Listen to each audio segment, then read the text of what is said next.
कहानी की शुरुआत होती है माइलो स्टैनफील्ड नाम के एक आदमी से, जिसे ऑटिज्म स्पेक्ट्रम नाम की एक बीमारी थी। एक दिन वो न्यू जर्सी की सड़क पर खड़ा होकर एक औरत को ध्यान से देख रहा था। अचानक वो औरत एक फूलों की दुकान पर रुक गई। इस दौरान माइलो अपने आसपास हो रही घटनाओं के समय को लेकर कुछ अजीबोगरीब कैलकुलेशंस भी कर रहा था। माइलो ने वहाँ पर एक बस, सड़क के बीच में गड्ढा, एक पेंटर और एक साइकिल वाले को तेजी से आते देखा। ये सब देखकर माइलो सड़क पार करके दूसरी ओर गया और उसने गड्ढे के पास मौजूद मेल बॉक्स पर एक पेन खड़ा कर दिया। इसके तुरंत बाद माइलो की प्लानिंग के मुताबिक ही चीजें होनी शुरू हो गई। सबसे पहले एक टैक्सी गड्ढे से गुजरी तो उसका पानी उछलने से पेन नीचे गिर गया। तभी उस पेंटर की नजर पेन पर पड़ी और वो पेन को उठाने लगा। उसी वक्त तेजी से आ रहे साइकिल वाले की पेंटर से टक्कर हो गई, जिससे वो सीधा फ्रूट स्टैंड पर गिर गया। इस वजह से वहाँ मौजूद सभी लोगों का ध्यान भटक गया। ये सब देखते हुए बस ड्राइवर का भी ध्यान भटक गया और वो ये देख ही नहीं पाया कि ट्रैफिक लाइट लाल हो गई है और उसने सीधा उसी औरत पर बस चढ़ा दी, जिससे उसकी मौके पर ही मौत हो गई। माइलो ने देखा कि उसका प्लान कामयाब रहा तो वो चुपचाप वहाँ से चला गया। इसके बाद हम ओलिविया नाम की एक FBI एजेंट को देखते हैं, जो फ्रिंज हेडक्वार्टर्स के पैरानॉर्मल डिपार्टमेंट में काम करती थी। ओलिविया के सर पर चोट लगने के बाद आज वो काफी समय बाद ऑफिस आई थी। वहाँ उसकी मुलाकात चार्ली से हुई, जो उनकी टीम का सुपरवाइजर था। इसी दौरान एजेंसी का चीफ वॉल्टनेट बिशप अपने असिस्टेंट फिलिप से ओलिविया के बारे में बात कर रहा था। फिलिप ने कहा कि ये ओलिविया नहीं बल्कि उसकी बहरूपिया फॉक्स लिविया है और इसे टीम में रखना खतरे से खाली नहीं है। तब ये खुलासा होता है कि ऑफिस में मौजूद ओलिविया सच में असली नहीं थी। वॉल्टनेट ने कहा कि उसने जानबूझकर फॉक्स लिविया के दिमाग में ओलिविया के दिमाग की यादें भरकर उसे यहाँ रखा है। उसने कहा कि फॉक्स लिविया ही एक ऐसी इंसान है जो अलग अलग ब्रह्मांडों में आ जा सकती है। वॉल्टनेट ये जानना चाहता था कि वो ऐसा कैसे करती है, इसीलिए उसने जानबूझकर फॉक्स लिविया को ये एहसास दिलाया कि वो ओलिविया है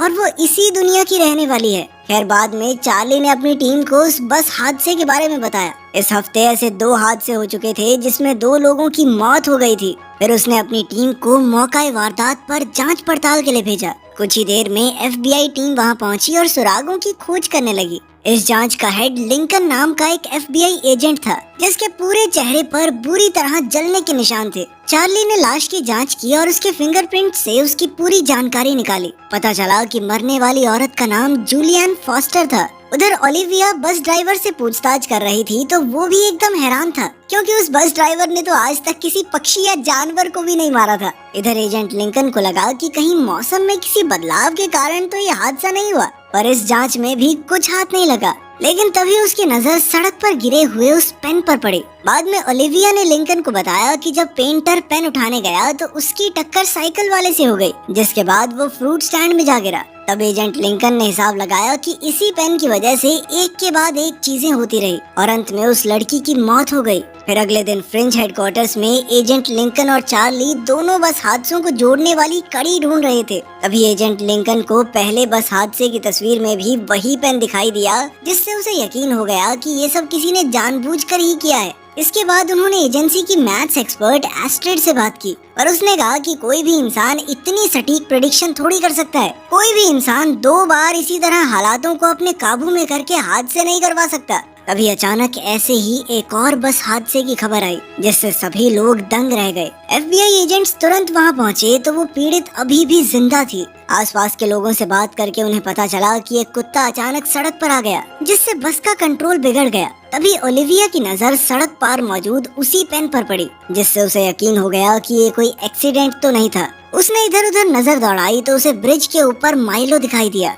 जो अजीबोगरीब तरीके से नीचे देख रहा था। कुछ ही पलों में ईयरफोन लगाए एक आदमी सड़क पार करने लगा और अचानक एम्बुलेंस से टकरा गया। अब ओलिविया ने तुरंत अपनी टीम को इशारा किया और माइलो के पीछे दौड़ी। ये देखते ही माइलो ने अपने दिमाग में कैलकुलेशंस करके एक साइकिल ब्रिज से नीचे फेंक दी, जिससे बस अचानक मुड़कर ब्रिज से नीचे आ गई। इतने में ओलिविया ने माइलो पर बंदूक तानकर उसे खुद को पुलिस के हवाले करने को कहा, मगर माइलो अचानक ब्रिज से कूदकर बस पर आ गिरा और इस तरह वो पूरी FBI को चकमा देकर भाग निकला। इसके बाद माइलो घर पहुंचा तो उसकी बहन मैडेलिन उसकी बहुत चिंता कर रही थी। मैडेलिन ने माइलो से कहा कि उसे हॉस्पिटल से बहुत फोन आ रहे हैं, पर माइलो ने उस पर ध्यान नहीं दिया। फिर मैडेलिन ने उसे खुद को पुलिस के हवाले करने को कहा, क्योंकि अब चीजें हाथ से बाहर जा रही हैं। पर माइलो ये भी पहले से जानता था कि वो क्या कहने वाली है, इसीलिए वो उसके मन की बातें उससे पहले ही बोलने लगा। जिससे मैडलिन चुप हो गई। पर बाद में मैडलिन ने उसे एक घोड़े वाला खिलौना दिखाया जिसे देखकर उसे अपनी माँ की याद आ गई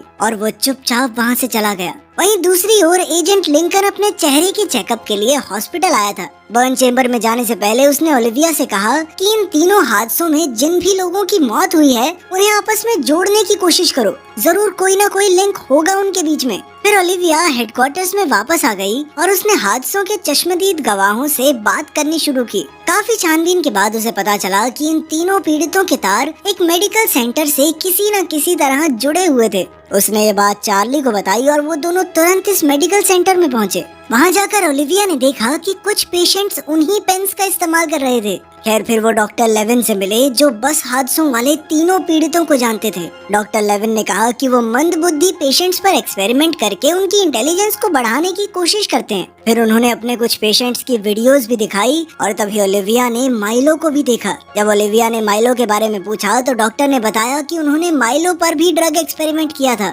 जिससे उसका IQ बहुत तेजी से बढ़ गया। इसके बाद उन्होंने माइलो को उसकी बहन की देखरेख में हॉस्पिटल से छुट्टी दे दी और कुछ समय बाद उसे इस एक्सपेरिमेंट को उल्टा करने के लिए वापस हॉस्पिटल आना पड़ा। पर अब माइलो उनके फोन नहीं उठा रहा और जो भी उसे काबू करने की कोशिश करता है माइलो उसे मार देता है। ये सुनकर FBI एजेंट्स ने माइलो की बहन से मिलने का फैसला किया, पर वो ये नहीं जानते थे कि माइलो ने ओलिविया पर नजर रखी हुई थी और उसे ओलिविया के हर कदम की खबर थी जिससे वो उसका अगला कदम पहले ही जान लेता था। खैर बाद में चार्ली और ओलिविया माइलो के घर गए जहाँ उनकी मुलाकात मैडलिन से हुई। उन्होंने उससे माइलो का पता ठिकाना पूछा पर उसने कहा कि वो कुछ नहीं जानती। एजेंट समझ गए कि वो जरूर कुछ न कुछ छुपा रही है, इसीलिए उन्होंने उसे समझाने की कोशिश की कि उसका भाई कैसे खौफनाक जुर्म करता घूम रहा है शहर में और क्या ऐसे आदमी को आजाद छोड़ना सही रहेगा। अब चार्ली माइलो के कमरे की तलाशी लेने गया और ओलिविया मैडलिन को अपनी मरी हुई बहन के बारे में बताने लगी। जल्द ही मैडलिन को उस पर विश्वास हो गया और उसने भी माइलो के बारे में काफी कुछ बताया। उसने कहा कि माइलो अपना IQ बढ़ने के बाद भविष्य में होने वाली चीजों को पहले ही भांप लेता है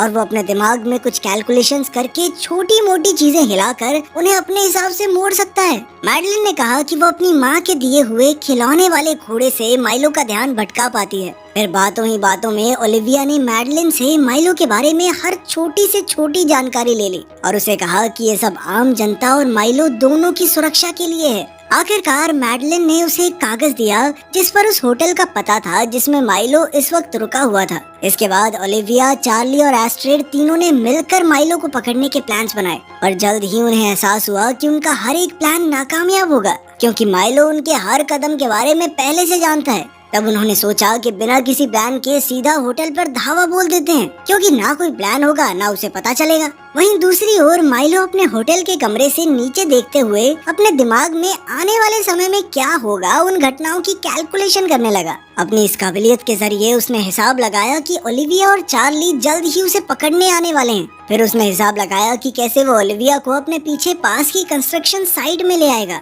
और फिर उसे ईंटों के ढेर के नीचे दबाकर मार डालेगा। उसकी भविष्यवाणी के हिसाब से ही दोनों FBI एजेंट्स होटल तक आ पहुँचे और उन्होंने देखा कि माइलो सड़क पार तैयार खड़ा था। फिर वो अचानक से कंस्ट्रक्शन साइट की ओर भागा तो एजेंट्स भी उसका पीछा करने लगे। उस वक्त ओलिविया ने वहाँ लगे चेतावनी के साइन पर ध्यान नहीं दिया जिस पर लिखा था कि इस इलाके में ऑक्सीजन की मात्रा बहुत कम है। वो बिना ऑक्सीजन टैंक पहने ही अंदर की ओर दौड़ती हुई चली गई और इससे माइलो की कैलकुलेशंस थोड़ी गलत हो गई। उसी वजह से जब ईंटों का पहाड़ उस पर गिरने वाला था तो वो पहले ही वहाँ से निकल गई। अपनी कैलकुलेशंस गलत होते देख माइलो भौचक्का रह गया और अचानक ओलिविया ने उसे धर दबोचा, लेकिन तभी ओलिविया को सांस आना बंद हो गया क्योंकि वहाँ ऑक्सीजन बहुत ज्यादा कम थी। पर खुशकिस्मती से चार्ली ने ऐन वक्त पर वहाँ आकर उसे रेस्पिरेटर दिया। आखिरकार माइलो के पकड़े जाने के बाद चार्ली ने ओलिविया से पूछा कि वो पहले रेस्पिरेटर पहनने के लिए क्यों नहीं रुकी, तो ओलिविया ने कहा कि चेतावनी वाले साइन पर उसका ध्यान ही नहीं गया। इसके बाद ओलिविया मैडलिन को लेकर हॉस्पिटल आई जहां माइलो एक सुपर कंप्यूटर चला रहा था।